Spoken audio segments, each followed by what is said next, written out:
5-year-old humans. You're about to go to kindergarten. That is so cool. You are the class of 2031. More about that later. I'm Scott Robison, and I'm the superintendent of schools here. That means I work with all of the teachers and the principals to make sure you have a great school and a great teacher and a caring principal and all of the people who work with you when you come to kindergarten starting tomorrow.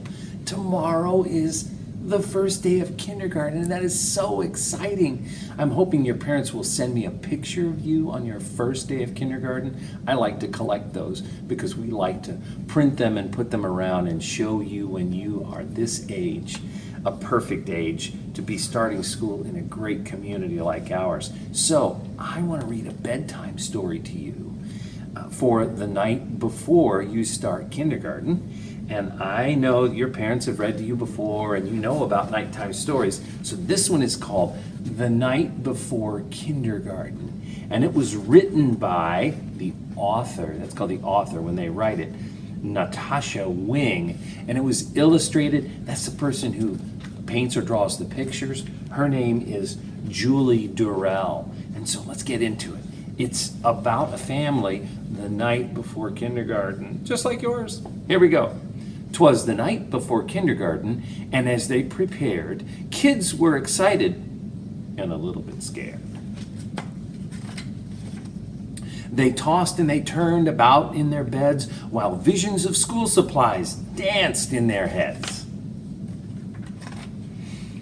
Erasers and crayons and pencils galore were stuffed in their backpacks and set by the door. Outfits were hung in the closets with care, knowing that kindergarten soon would be there.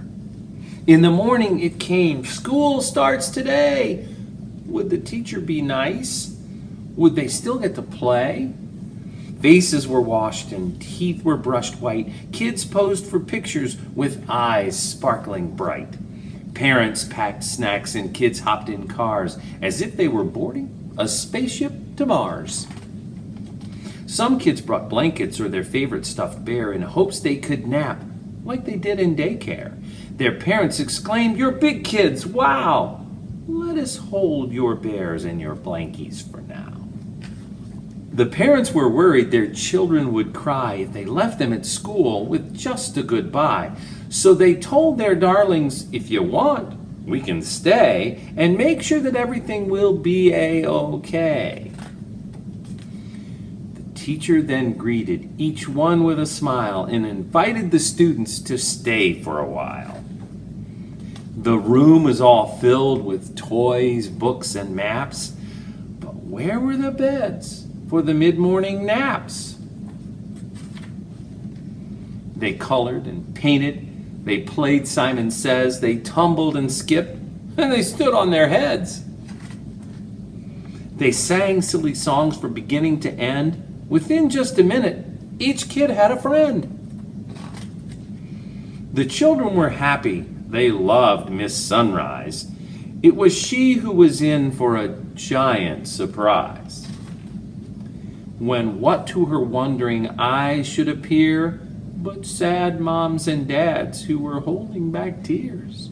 Their noses so sniffly, their eyes red and wet. This was the saddest goodbye Miss Sunrise had seen yet. She gathered the grown-ups on the magical rug, then sent them away with one final hug.